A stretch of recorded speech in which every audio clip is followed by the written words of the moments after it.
We ran it on QI a few years ago. Yeah. Which was, there's no such thing as a fish. There's no such thing as a fish. No, seriously, it's in the Oxford Dictionary of Underwater Life. It says it right there, first paragraph, no such thing as a fish.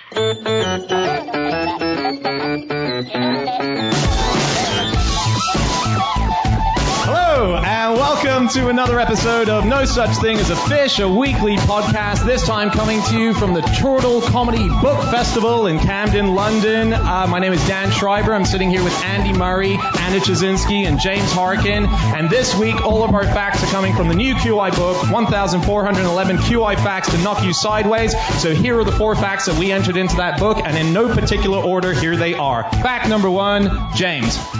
So my fact this week is Viking names included Desirous of Beer, Squat Wiggle, Lust Hostage, Short Penis, Able to Fill a Bay with Fish by Magic, The Man Who Mixes His Drinks, and The Man Without Trousers. But so, okay, when you say that these are Viking names, were there more than 2 sometimes in a ship? Was it like, did you have to be like, do we have a surname here because we've got 2 short penises on the boat right now? I don't know about that. They did. There's a great long list of them. These comes from names of people actually from the sagas, from the Icelandic sagas and the Norwegian sagas, and they're kind of nicknames rather than actual first names, I think. Did you find out anything about the specific, like a squat wiggle? Do we know what that is? What it is, or who it is? What it is? Well, I don't know. I assume the person who was called it did it. Squat right? and wiggle. Yeah. Is that thing you do on the dance floor where you like go down to the floor and then up again? That I do on the dance floor. Yeah. Or in the office sometimes. We all find it a bit weird. I think it's like when a dog wipes its bum on the ground, on the carpet. You know, it does that little squat wiggle. So you know how Native Americans name their children after the first thing they see after they give birth? Do they? Yeah, do you think Squat Wiggle's parents saw this dog doing the thing on the floor? And Wait, what? Really? Yeah, that's the idea. I've always thought that was a myth as well. Yeah, I'm sure it's a myth. What, so someone gave birth next to a sitting bull and that's how they got that's their name? the Like, jumping badger. Yeah. Oh. Is that literally what it was? Well, that's the idea. I don't know if it's really true. I think it depends what kind of Native American you were, what tribe you were from. Some of them named their children, I think the Miwok tribe named their kids after how the nearest stream looked when they gave birth. Oh, really? Yeah. Surely a limited number of, Yeah, you've got to be very imaginative with your adjectives. Yeah, wet, muddy. Wet. Is that where the band got the name from? They were all in the Miwok tribe. I hope that Short Penis and the Man Without Trousers were friends with each other. I hope one named the other. I found out a few more of them. They're all from the Landnámabók, which is a medieval work about when the Norse went to Iceland and settled it. And so there's a load of, it's a bit like a doomsday book. There are loads of records of people and where they live and all of this, and a few more of them, same names, same source. Harmfart. Arson victim. Genuinely. That was a name. Arson victim. Person in trouble or in disgrace, but I think that's inaccurately transcribed, and able to remain warm in winter. That sounds like a euphemism for fat, doesn't it? It does. Able to remain warm in winter. One of my favourite ones is King Ragnar Hairy Britches. We might have mentioned him on QI, actually. Yeah. A few people know him. He got his name because his wife made him hairy trousers from animal skins, and they were supposed to protect him in battle. Oh. They were magic trousers. Wow, really? Yeah, magic trousers. Did they work? Oh. Did they work? Well, he's dead now. Using them. I like that. You know that situation when you're in a room and someone comes up to you you blatantly know and you've forgotten their name? Oh, yeah. I'd love to see that scene in Viking times. That'd be amazing. Short penis? No, sorry. Ugly? Gross face? Dickhead? Nose? Was it dickhead? You look like a dickhead. I'm sorry. It's just... You're right. Maybe they were more catchy in Norse. Did you? Yeah, they're maybe. quite long-winded, aren't they? Yeah, That's actually a name of a person from the Vikings. Long-winded. Yeah. I'm stuck on the dinner table with long-winded. The word gun is Norse. How weird is that? The word gun. Yeah. And it's because there's an inventory of weapons from the Tower of London, which was in 1330, and there was a ballista, a big sort of projectile device, which was called Lady Gunhilda. So, and Gunhilda meant war or battle. So that's where. So even though they weren't really around at the time, were they? Guns? No, Vikings. I had a moment of crisis of confidence about when they. When did you say? 13th century? Yeah, you're fine. You're safe. Oh, cool. Safe ground. Something else invented by the Vikings, or from that area. This is one for you, Anna. Sarcasm.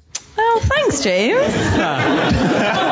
Yeah, great. Maybe like that. Yeah. Really good The fact, word James. or the concept? No, the concept. According to Clans Gruber, the Danish ambassador, whose name also sounds made up, he says that the Danish and the British have a similar sense of humour with our sarcasm and the way that we make jokes, and so he reasons that it must have come over with the Vikings. Okay. Did you say Hans Gruber? No, Klaus Gruber. Oh, Klaus Gruber, sorry. I thought it sounded like Hans Gruber, the baddie in Die Hard. one for the Die Hard fans. Does his name have a good meaning in English, do we know? Like, makes up questionable theories? Or we get quite a surprising number of words from the Vikings, don't we? And they're all quite negative. Which might be how... Like pillage and stuff. Like pillage and hell, I think, and weak, skull, slaughter, anger, dirt, freckles. It might be that I've gone through them and chosen the most negative ones. For the purpose of my point. Muggy? Muggy? Is that negative? I guess so. It's never a good thing, is it? No. Berserk? Come out, you've got to come outside, it's so muggy. Feeling too dry. So what about Berserk? That's something to do with bears, is it? Or so the Berserkers were the Viking warriors who were just insane, weren't they? And they think that either they worked themselves up into some kind of meditative trance because they were so, forced themselves to be so angry that they became vicious warriors, or they were just on drugs. Anyway, they were called Berserkers, which is where we get the word berserk. Yeah. There's one theory that actually Vikings weren't worse than anyone else, but the only reason that we have only bad stories about them is because they attacked monks who were much more literate than them, and so the monks were the people who were writing things down, and they wouldn't write anything down. That's a proper theory, yeah. Oh, that's great. The modern equivalent is like writing something rude about Mark Zuckerberg a few hundred years from now. Your name will be mud.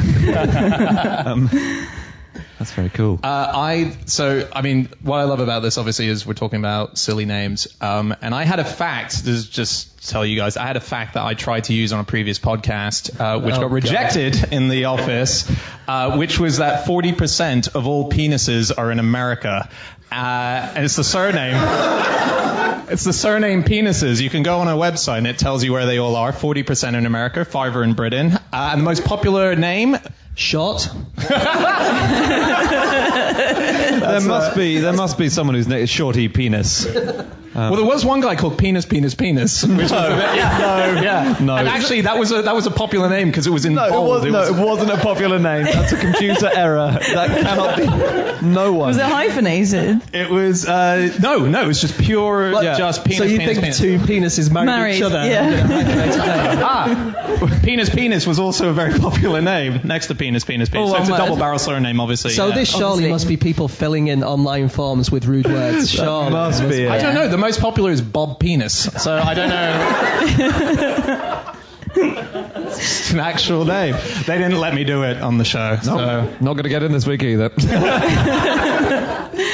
Did you guys, speaking of stupid names and kind of Vikings, that there's a Swedish couple who are being fined because they failed to register a legally approved name for their child, and they've presently called their child, I don't know how to pronounce this, it's Brufx11116, and apparently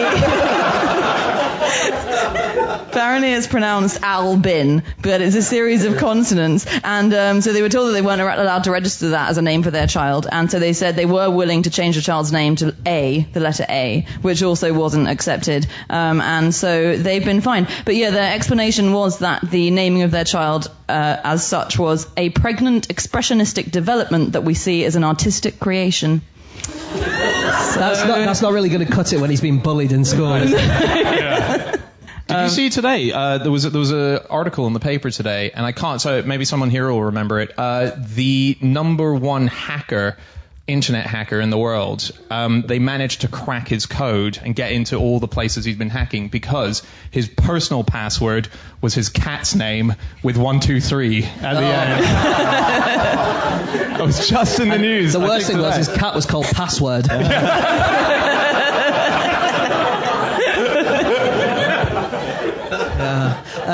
Wayne Rooney had his computer hacked, and his password was Stella Artois. Oh, God. Really? Fact, yeah. You're not helping yourself when you're him with the stereotypes, are you? No. Doing that. Other beers are available.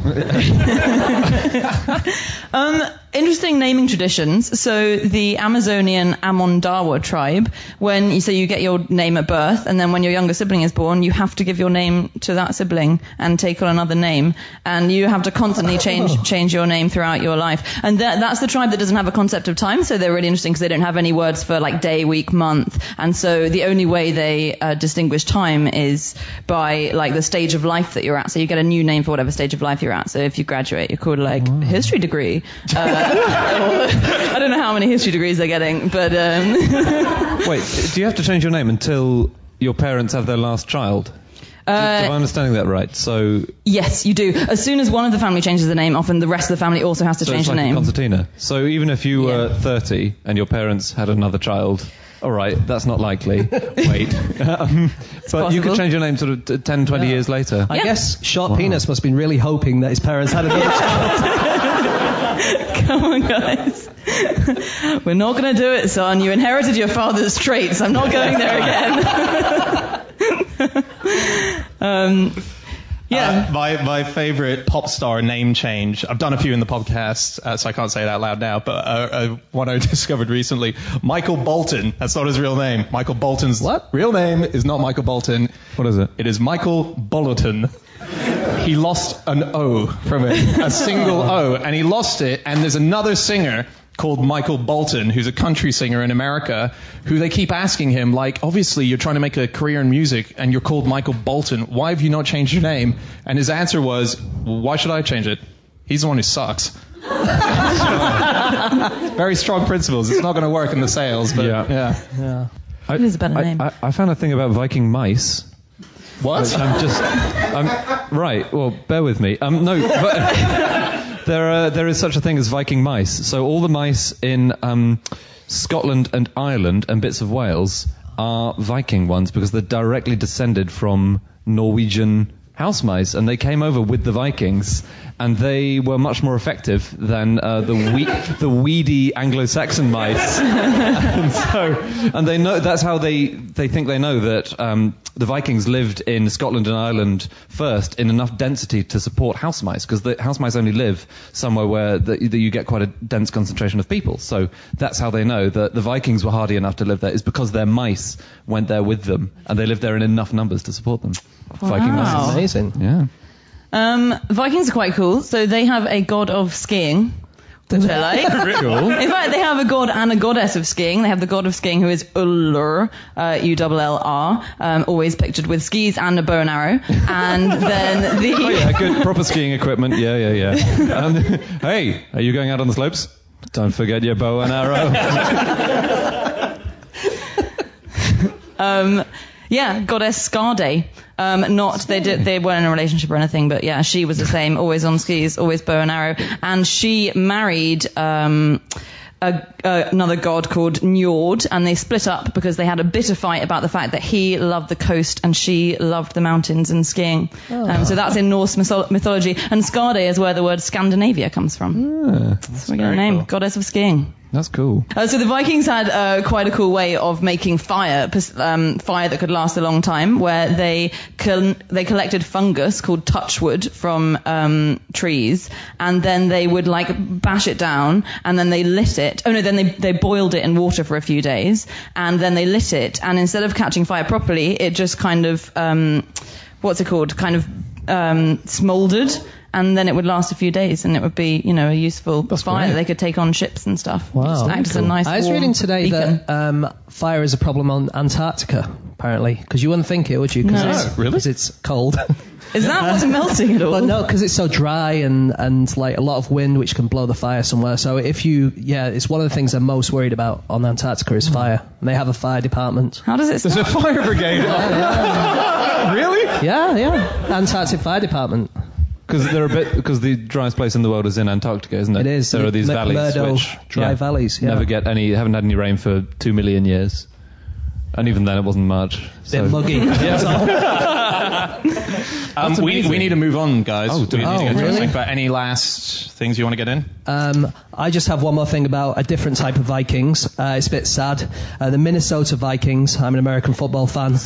And there was a Minnesota Vikings fan who vowed to let his beard grow until his team won the Super Bowl. And he died in 2013 with a 38-year-old beard.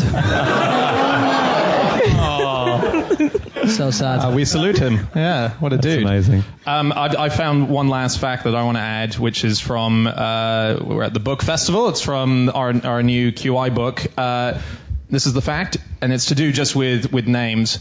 Johnny Cash's estate once refused permission for his hit Ring of Fire to be used in a commercial for hemorrhoid cream.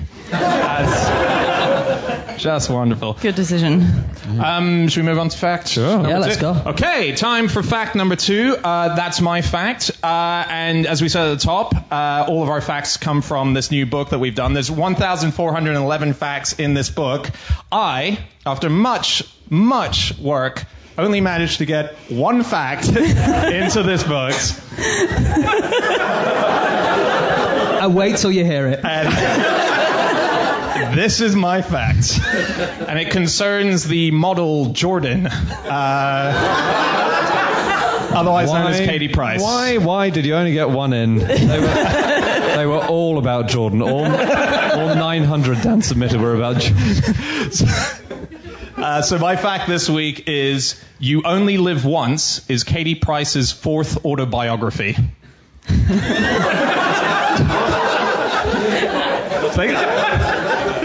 And that's on page 334. It should be on page 3, shouldn't it, really? Oh, yeah!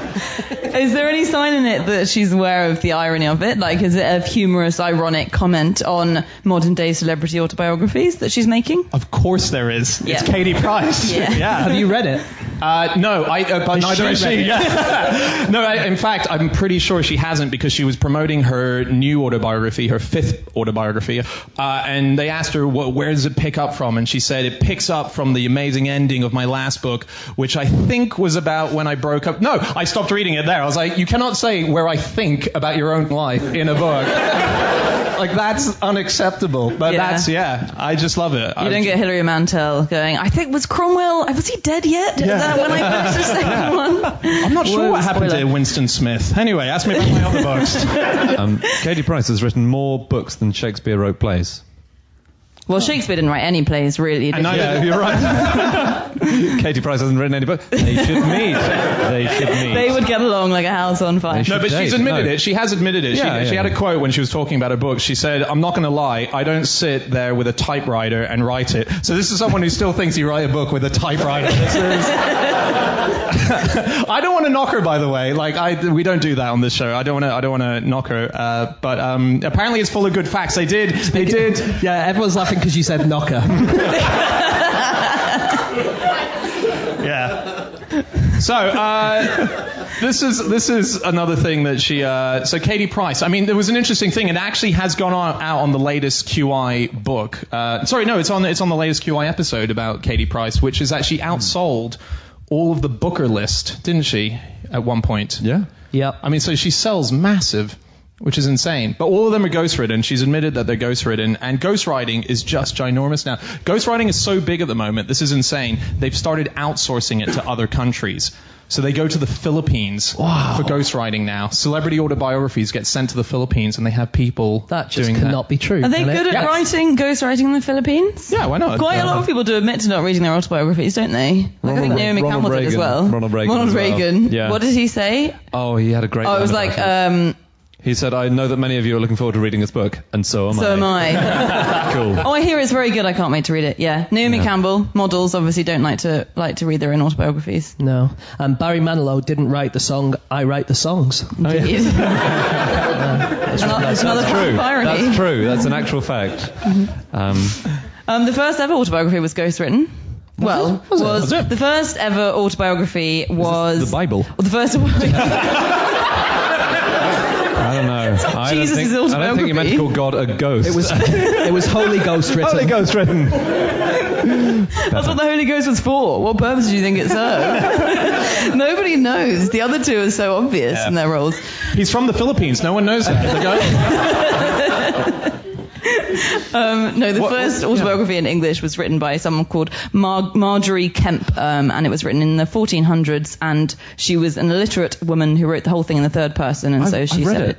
Have you? Have you? Yeah. What? I did an English degree, and they make you read a lot of... What? Yeah, it's not very good. Oh. It's really not. There's no. I'm not here to knock Marjorie Kemp. We don't do that on this podcast. She spends maybe 300 or 400 pages crying and weeping and praying. How do you cry? And all the words are smudged on the page. Can't read this. What's going on? Yeah, it's very hard going. It's really weird though, because she imagines herself married to Jesus and lying in bed there with him, and it's a very strange text in lots of different ways. Yeah. That's not funny. Wow. It's just true. Well, she was from Lancashire, wasn't she? I think she was from my neck of the woods. Yeah. Was she like a wise woman or something? Yeah, she was like a prophetess, or who had a religious awakening. It's very interesting, but at the same time, it's also quite boring.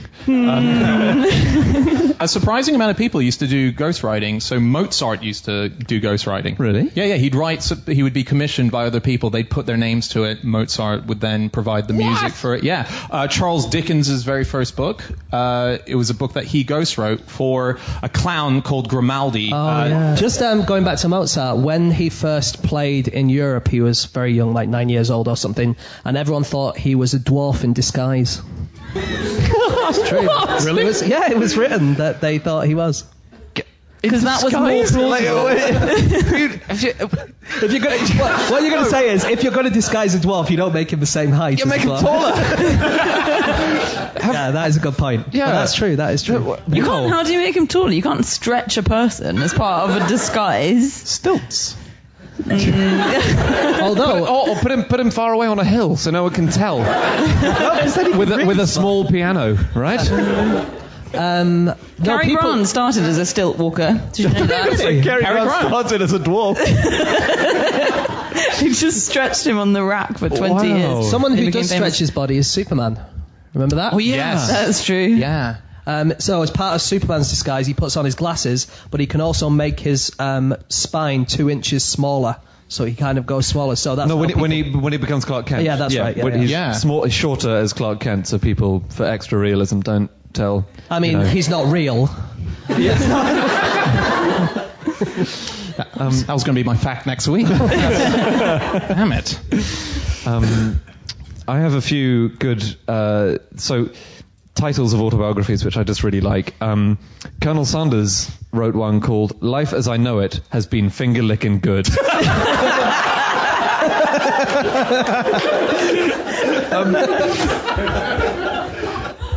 Leonard Nimoy wrote one called "I Am Not Spock," and then a follow-up called "I Am Spock." I've read them both. Have you? Really good. Highly recommend them. Book festival. Read them. Dan and I sit next to each other reading "I Am Spock" and Marjorie Kemp. And Judge Judy. Anyone know Judge Judy? American, sort of weary accent. Judge Judy wrote one called "Don't Pee on My Leg and Tell Me It's Raining." Really? Which is apparently an American idiom. It's sort of don't lie to me. Don't. Have you? Don't piss up my back and tell me it's raining. Oh God. Yeah. Might be a Bolton thing. In Bolton, it's necessary to say that. In 2010, a man was caught masturbating to Alan Sugar's autobiography in Crawley Library. The man was cautioned and banned from returning to the library. Was the book cleaned afterwards? He was. No more information. Wow. In 1979, Gerald Ford released his autobiography, and Betty Ford, his wife, was releasing hers at the same time. And his was called A Time to Heal, the autobiography of Gerald Ford, and hers was called The Times of My Life, which obviously sounds much more fun. And so that year, for Gerald Ford's 64th birthday, Betty gave him a T-shirt that read, I bet my book will outsell yours. Which is quite sweet. Wow. Yeah. And did it? And Do it we know if did. it did Yeah, it? by a long way, yeah. Wow. Yeah, so good prediction. Yeah. And then next year the T-shirt said, "Told you." Yeah. And then they divorced. No, they didn't. Alec Baldwin wrote one which sold 12 copies in its first month. Which is amazing. And it has an amazingly bad title. It's called A Promise to Ourselves, A Journey Through Fatherhood. Yeah, that's the noise. Isn't it true that the Bronte sisters, their first book of poetry, there were 3 of them wrote it and they only sold 2 copies? Yes. So they didn't even buy one each. In the first year, it took a year to sell 2 copies. Unbelievable. Yeah.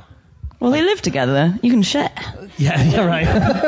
I like the fact that autobiographies used to be called apologia, didn't they? When really? you look back to antiquity, then it was always apologia, which was sort of apologizing for what you'd done wrong, which seems like much more what people should do, rather than, It was kind of false modesty.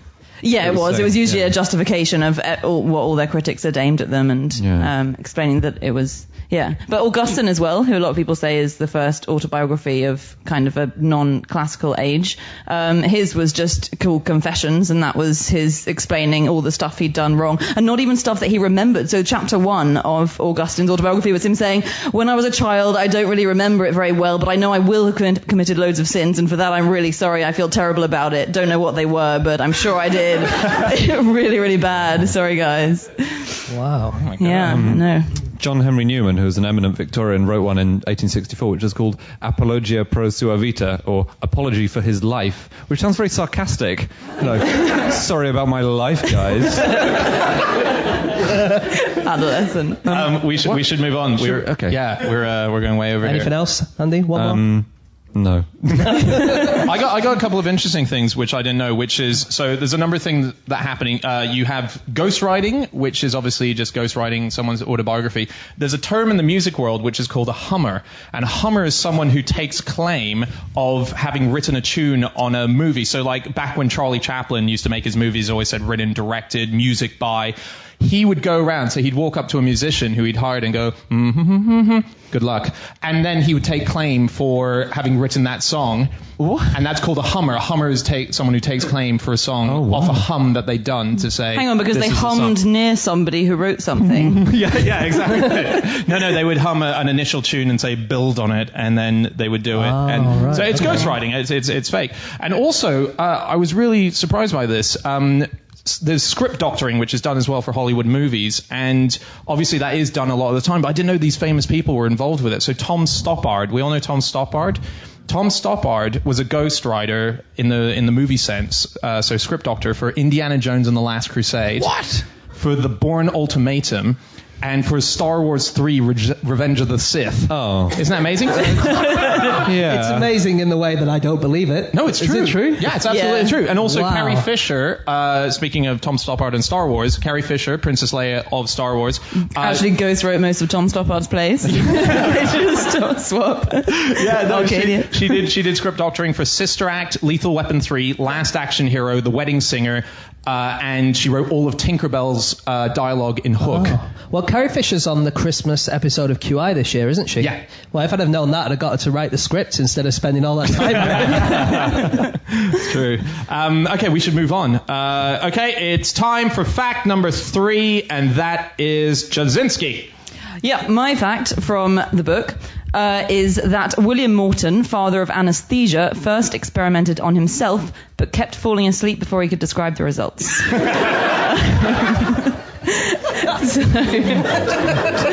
Day 9, very optimistic about it. That's amazing. He loved experimenting on himself and various things. So this was in the late 1830s, 1840s, and he was experimenting with ether. And he also experimented on his wife's chicken. He cut off its crest to see if it would be in pain, which she said that it wasn't. Psychopath. What have you been doing this morning? I was just cutting bits off animals, seeing if it was painful. Well, how does he know as well? It's like, did that hurt? No? Okay. I'll keep going. He spoke chicken. That's one of his gifts. Mad. He experimented on a goldfish, on the pet dog, on various pets, on his students who... We're not still cutting things off, are we? We're still just decapitated. Yeah. No. Because people tended not to want to volunteer themselves. But eventually he had to get a volunteer because he did keep falling asleep. So once his wife walked into the room and found him unconscious on the floor and had to rouse him, and he'd been asleep for about 12 minutes. And he said he thought he probably would have died had she not interrupted. Wow. So his wife went through a lot. So his wife said he was obviously quite a strange character, loved these kind of grotesque experiments on himself and things around him. His wife said, "Never shall I forget my sensation as a young bride at sleeping in a room where a tall, gaunt skeleton stood in a big box near the head of the bed," which I just like as the image of coming home on your wedding night and going, "What's that? Is that going to stay?" Just this human skeleton that he kept by his bed. Amazing. Yeah, deal breaker, I would say, but whatever. Well, once you're already married, it's too late. Yeah, nothing you can do. Picky. But yeah, so it says in the book Father of Anesthesia, and he's quite controversial. So if there are any like Horace Wells lovers out there, I understand that Horace Wells was the guy who experimented with nitrous oxide, which turned out to be more effective in a lot of ways as an anesthetic. But he was unfortunate because it seemed to be working, so he decided to do a public demonstration of how effective an anesthetic this was in 1845, and he slightly misjudged the amounts he had to give and the length of time he had to give it for, and this public demonstration ended in like the screaming, hysterical, agonized fit of the person in question. So everyone went home and said, "Well, this is rubbish, isn't it? Let's not not try this." I did not know that. There was there's a lot of surgeons didn't really like anesthetic at the start. No. I'm not sure if I said this before, but there was a Russian surgeon called Nikolai Prigov, and he didn't like using laughing gas because he was accustomed to the screams and reactions to pain of his patients and found it much more difficult to operate on an unresponsive body. Yeah, but apparently he wasn't alone. Like, a lot of surgeons like to know that if you prod this bit, someone screams, you say, no, it's not the right thing. They said it guided the scalpel. Yeah. And a lot of people... Oh, don't go there. Okay. There was a French surgeon called Magendie who thought it was ridiculous, all this experimenting with anesthetics, because he said the pain was essentially irrelevant and it was barely worth noting, the pain of actual surgery. And I've looked into him, and he was never operated on. Yeah. So I don't know.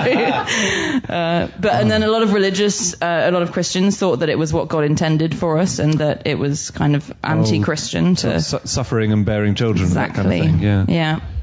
Wow. Very controversial. Before they had, Morton got involved, and kind of before Wells got involved as well, they just had laughing gas shows, which just travelled the country, across America. So supposed professors would travel from town to town giving lectures, and then just put people under laughing gas, and then people would laugh and then stagger about and then fall over and talk rubbish, and and they just happened on the pavement. And it was at one of these that Horace Wells noticed that someone had a painful accident and didn't flinch. And so he thought, I'm going to go and try this out on people. And the next day he had one of his own wisdom teeth taken out under the influence of nitrous oxide, and that's what set him off on the whole. Yeah. Wow. It took a long time, didn't it? Because when was... what's he called? Laughing nitrous oxide. Humphrey Davy was that was the 1790s, wasn't it, when he was dealing with laughing gas, and it wasn't until the 1840s that. Yeah. So for ages they just laughed. Yeah. For 50 years, just going, there must be a use to this. At the moment, I read a really good. So James has got us a subscription to the British Newspaper Archive, which if anyone wants to, I would highly recommend because it's so fun. So I looked up. I thought you were going to offer everyone your login details. James Harkin at no. It's his cat's name 123. So there was a letter written to the Liverpool Mercury in 1824, and this was in the era when a lot of people were going to shows and having nitrous oxide tried on them. And it was by someone who'd been to one of these shows and he tried nitrous oxide, and he wrote a letter to the paper describing it, saying, "The sensation somewhat resembled those I've experienced when coming in for a share of superfine wine. Which wine it most resembles, I cannot determine, but if you or any of your friends are anxious to have the point settled, you have only to send me a few specimens of superior champagne or Burgundy, and I'll let you know." What a guy. Yeah. I'm really obsessed with people who do self-experimentation because it feels like it was a long gone era where they were doing it, and now you look at the news almost virtually every day and it just seems to be going on more and more. People just going into their own world, not asking for permission. The guy, Barry Marshall, won the Nobel Prize. One of your countrymen. Yeah, an fellow Australian, won the Nobel Prize for try to explain that. You all know this better, so why don't you just say this? A lot of people know it, I guess. It's so he won the Nobel Prize because he proved that stomach ulcers were caused by a bacteria called Heliobacter pylori, I think it's called. And he found that out by testing himself, by giving himself this bacteria. Then he turned out that he did get these stomach ulcers, and then he took some antibiotics and it got rid of them. And it's not all stomach ulcers, but it's a lot of them. Yeah, but he should have died off the back of what the medical community thought would happen to him. So he just went, screw it, I'm going to drink a petri dish of bacteria myself, and I'm going to do it to myself. I really admired that, but it has been going forever. And my favorite ever self-experiment story is back from 2000 BC. It's from the Ming Dynasty, and it's a guy called Wan Hu from China who decided to become the first ever astronaut. Announced he is going to be the first ever astronaut. Let's do this. When was it? It was Ming Dynasty. Good grief. Yeah. So he decided he was going to be the first ever astronaut. They didn't have rockets then, did they? What they did have was fireworks. So they had some rockets. So he sat on a chair and attached to the chair 47 rockets. He had 47 attendants candle ignite the 47 rockets. There was a massive explosion, and neither Wan Hu or the chair were ever seen again. So they might be in space. It could have worked. It could have worked. And I'm glad they didn't do that in the movie Up. That would have been pretty bad. The press announcement from Pixar. Sorry, we really cocked up this time. Try to send a character into space. He's dead. The chair's gone as well. Very sorry. No one really agrees that this definitely happened. It's definitely apocryphal. But at the same time, there is a crater on the moon named Wan Hu. I thought you were going to say created by his impact. Yeah. There's a crater, and I've spoken to my friends. Wow. Okay, some more self-experimenters. Herbert Woolard and Edwin Carmichael did some experiments in 1933, and they wanted to know how it felt to put certain pressures on the human testes. And so they placed weights on the testes, and they explained how it felt. So I'll give you some of the things they said. 300 grams, slight discomfort in the right groin area. 550 grams, definite discomfort in testicular region, followed by a dull ache in the right lumbar region dorsally. Should we stop now? No, let's keep going. I don't know, I'd like to stop. No, we're going on. And then when they got up to 850 grams, there's a quote of what he said, and he exclaims at once, "That is quite different from the left side." Wow. Good understatement. Wow. So speaking of crushing testicles, do you guys know Auguste Beer? No. So he's someone who pioneered the cocainization of the spinal cord in 1898, which is where you inject cocaine into your spinal fluids, and it has a numbing effect, and it was quite successful. So he and his assistant August Hildebrandt decided to try it out. First of all, his assistant was supposed to try it out on him and use the wrong size syringe for the needle, which meant that he injected August's spinal cord, and his spinal fluid just spouted out all over the room because it didn't fit. And they were like, well, this is is Eustace, and then he was drained of all his spinal fluid, so they couldn't try that again. So they switched places, and the assistant agreed to have him inject his spinal cord. I would not switch places with someone whose spinal fluid I'd just wasted over the room. I would feel very bad about that. So they did it, and it was quite successful. It was very successful. He lost all the feeling in his legs, and so to check that it worked, August kicked, stabbed, bludgeoned, and burned his shins, plucked out his pubic hairs, stubbed out cigars on his leg, and then crushed and tugged his testicles. Right. Yeah, that's what happens. This is for my spinal fluid, you bastard. But they said, so he felt nothing, so they thought this has been great, and they celebrated by getting really pissed and smoking loads of cigars. And they woke up the next day, and apparently it was awful, and they felt like hell for 5 days. Apparently that's a common side effect of loss of cerebrospinal fluid, I guess, combined with quite a bad hangover. Whoa. Guess we shouldn't have had that 7th line of cocaine into our spines last night. I think it was the 7th that did it. Wow. We need to move on. Can I quickly tell you about another self-experimenter? This guy is unbelievable. In 1804, he was an American student called Stubbins Firth. What a name. And he wanted to show that yellow fever was not contagious. And so he did so by... Okay, brace yourselves.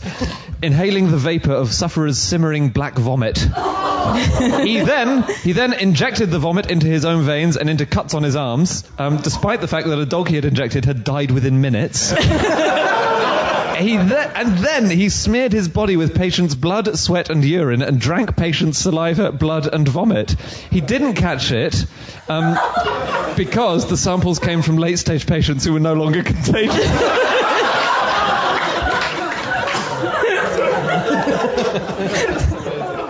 What a guy. All right, okay, let's move on to our final fact. Time for a final fact, and that is Andrew Hunter Murray. Okay, my fact is that Chessington World of Adventures banned animal onesies to stop the animals there getting confused. So, did they genuinely get confused? We're all confused by animal onesies, aren't we? So they weren't confused that it was another animal that was similar to it. It was just like, why are you wearing that? They just thought... Yeah. That's a poor fashion choice. I don't know why you've gone for that. It was a temporary one to stop the... they had a new giraffe and a new rhino, and they hired bouncers, and if you went in an animal onesie, apparently you were going to be given a grey boiler suit to put over it. So it was just temporary. Which would make you look more like a rhino. And a big pointy hat. Why? We don't know. I don't know. The chief exec says. But there's an article in New Scientist about this. They asked an animal expert, and she said some colorations do give warning signs to other animals, and also that movement is the trigger. So big cats get interested if someone limps past their enclosure because they look weak. And then she said, possibly the worst thing you could do is limp past the lion enclosure in a zebra print outfit. What about climbing into it? Also bad. Yeah, sorry. Second worst thing, limp past. Yeah. Since 2012, the company Kigu, who make onesies, have sold twice as many panda onesies as there are pandas. Sad fact, isn't it? Yeah. But it is easier to make a panda onesie, to be fair. So I'm just saying you don't have to put two panda onesies together and then leave them for 5 years or however long it will take. A panda onesie is more keen to shag each other, is that what you're saying, than pandas? Much easier. Well, they did. Have we talked about the zoo in China that tried to disguise really crap animals as really great animals? in the Henan province, I feel like we might have. So they tried to they dressed up a Tibetan mastiff as an African lion, rats posed as snakes, dogs dressed up as leopards, and in an effort to save face, the zoo's animal department chief claimed the real lion had been temporarily sent to a breeding facility, although they didn't explain why there was a mastiff dressed up as a lion in the lion's enclosure. They also said, by the way, we've got Mozart playing tonight, you should come and see him, he's really good. They do, but they do. When you start to Google zoos and people dressing up as animals, most of the articles that come down are from the idea that it's the zoo people who are dressing up. So there were pandas. Talking of pandas, they had a small baby panda that was born, and they wanted to put it into the wild. So all of the zookeepers dressed up as pandas, so they didn't think that there was human contact going on. So maybe it does actually confuse the animal. I don't know. We're not giving them much credit. Animals are very good at recognizing each other, aren't they? A lot of animals are. So I think we talked about wasps last week, that they can recognize each other's faces. Yeah. So if you put wasps in a maze and you show them a photograph of one wasp's face that leads to something bad and one wasp's face that leads to something good, then they learn the wasp's face and learn to go that direction rather than the bad wasp's face. Yeah. I don't know what happens when they meet those wasps in real life and oh, you asshole, you kept leading me down a bad way. But yeah, sheep are really good at recognizing each other, which is weird because they all famously look the same. But now you're being sheep racist. I'm a sheepist. If you show sheep, so I think they experimented on 50 sheep, and if you show them a picture of one sheep, a couple of sheep faces, then they can always identify the one that's associated with something good, or 85% of the time I think they identify the one that's associated with something good. I don't think animals are being confused by humans dressed in furry suits. Okay, all right. Well, then, in a different case, at a zoo in Tenerife, they have a thing. They do this in zoos now, where they dress up certain members of the team as an animal and get them to try and escape the zoo. And the costume bit, the costume bit is just to add effect and fun for them to do. And but what's the purpose Is it to test? It's to test if a gorilla escaped from an enclosure and it started running out, how they could have an emergency. Yeah, exactly. Situation. They have an emergency routine if something escapes, and they have to make sure that they know what they're doing. So but a guy in a gorilla suit can't rip someone's arm off. That's or do they add extra realism by ripping someone's arm? Yeah, they do. Well, what happened in this case is one of the zookeepers wasn't told this was happening. He saw the gorilla escaping and shot a tranquilizer dart into the person. Genuinely, this was this year. They had to bring them to hospital and bring them back too. That's amazing. So evidently, animals are better at noticing humans dressed up as animals than humans are. Yeah. In 2008, if you rang up Dublin Zoo, you would get an answer phone message saying, if you are calling to speak to Mr. Rory Lion, C. Lion, G. Raff, or anyone similar, please be aware that you are a victim of a hoax message.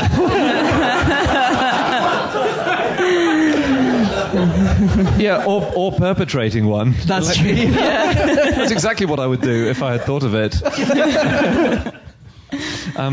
So I really like history of zoos as well. So when London Zoo was first opened, it was obviously much more Wild Westy than modern zoos. So they thought they would use zebras to pull people around in passenger carts and carriages and things. You could play with the bears sometimes. They just let you play with the bears. And they didn't have proper vets. They just... and also, play with the bears. Yeah. That's never going to end well, is it? No. And they died in their hundreds. A female seal disappeared 2 weeks before the grand opening, and they only found it 2 days before the public first arrived. I don't know whether How does a seal escape? The sketchy on detail here. I don't know if it escaped the zoo or just was in the zoo, but not... But in the lion enclosure. The very first animal at London Zoo was a griffin vulture called Dr. Brooks, who was named after the anatomy teacher who had donated him, and his job used to be to eat the corpses when they were finished with. But then he had retired, so he didn't have a fresh supply of food. The corpses of the children who'd been sent to play with the bears? No, sorry. We're in a different place. Okay. Dr. Brooks' anatomy school, he would dissect bodies, and then afterwards the vulture could have the rest. But after he retired, no more bodies, so he said, well, I have to find a home for the vulture. Wow. Yeah. 1 in 8 British adults owns a onesie, don't they? That's in one of our back books. Yeah. So Dan owns, from us, Dan owns half of one. Yeah.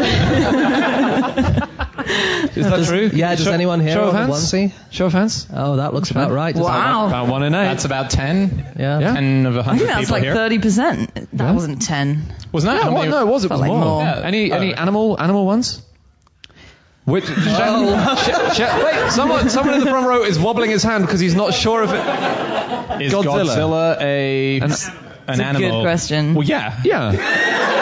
He's not a vegetable or a mineral, is he? This is interesting. This is onesie hour on the... You know when you find yourself looking up really, really hopeful stuff for QI research? So today I found myself looking up at one point animals dressed in human onesies in the desperate hope that maybe someone's made.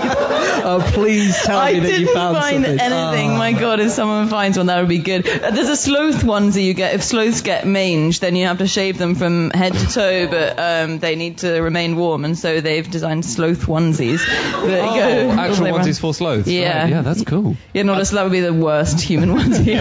Okay, with a sloth. Well, also the worst for if you're trying to show a sloth escaping a zoo, because you could literally go home, come back the next day, and they've moved a meter. Like, that's not the animal escaping. Sloths have lots of beetles living in their fur, so the onesies would have to be thick enough for all these beetles to live in them, and moths and all sorts. Yeah. You must be the worst onesie buyer. You're returning it to the store. I'm sorry, but this is not an accurate description of how it's like. Where are the beetles? What the hell's going on here? It's a fucking joke. I made several attempts to lure beetles into my onesie. I found a few of them found it enticing prospect. Churchill had a onesie. Winston Churchill. Did he? Yeah. Yes. He called it his siren suit because air raid sirens. He spent a lot of the Second World War working underground in the cabinet war rooms, and he had a specially designed. People have dressed this up so they say he invented the onesie, which he did not. That's not fair because it's like an adapted boiler suit. But it was auctioned recently for thousands and thousands of pounds. Really? Wow. Yeah. It wasn't an animal.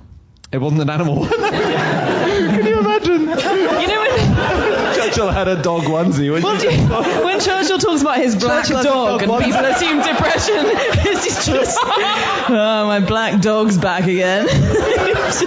I'm imagining him in the dog onesie going, oh yes. Okay, Chessington World of Adventures. World of Adventures. They employ a lady who looks very nice called Lisa Britton, and her job is a birds and the bees consultant. And good, because I have questions for her. Well, she's there to help children or immature adults. Thank you. To tell them what's happening when they're walking past and animals are having sex. Is she all over? She walks around. Does she know when the animals are having sex and rushes there? So I see her with a bank of CCTV screens. Wait, the sea lions are at it. I must go. Oh, God. She says she's most in demand around 3 species. The monkeys, who have no shame and wave their monkeyhood around as part of their courtship. The lions, because it's a noisy affair. And the tortoises, because it's a very slow process and they are not discreet at all.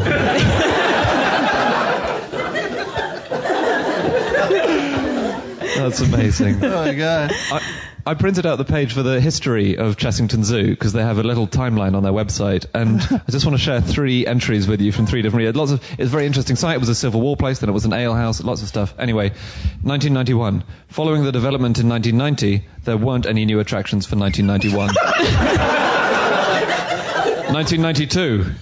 1992 was another year of little investment. 1993. Fifth Dimension closed at the end of 1993.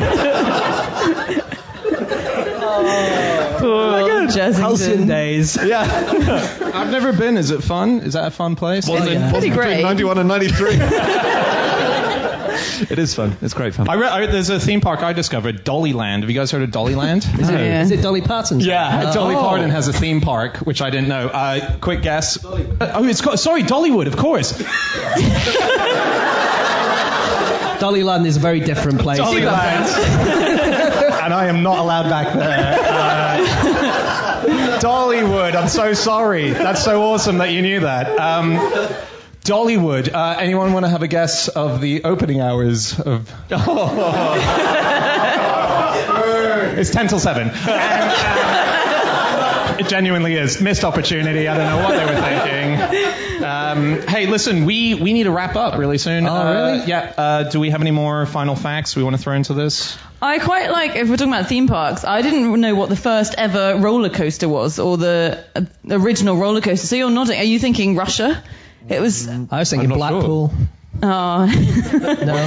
No, Russia, 1700s. They had the 1700s. Yeah, 1700s. They had Russian ice slides, and it was this fad in Russia that went through all the 1700s. Catherine the Great loved them. She had loads of them installed on her own property, and what they were the structures that were up to 100 feet tall, and they were what they sound like. So you climb up a ladder 100 feet, and there's an ice slide, and you just slide all the way down it. Wow. And people would have them installed in the halls of their stately homes. So you'd go into a stately home. There's a huge ice slide in the middle. That's great. So cool. Yeah, and then the French during the Napoleonic Wars saw these and thought that's really, and tried them and said that's super fun. And then they... Yeah, that was the predominant emotion in Moscow in 1812. It was actually well, they burned the city and we're starving. It's fun. These ice slides. So the French brought them back and then built the world's first roller coaster and called it Russian Mountain homage. Cool. Good fact. Good fact. All right, that's it. That's our facts. Thanks so much for listening to that. We went on way too long.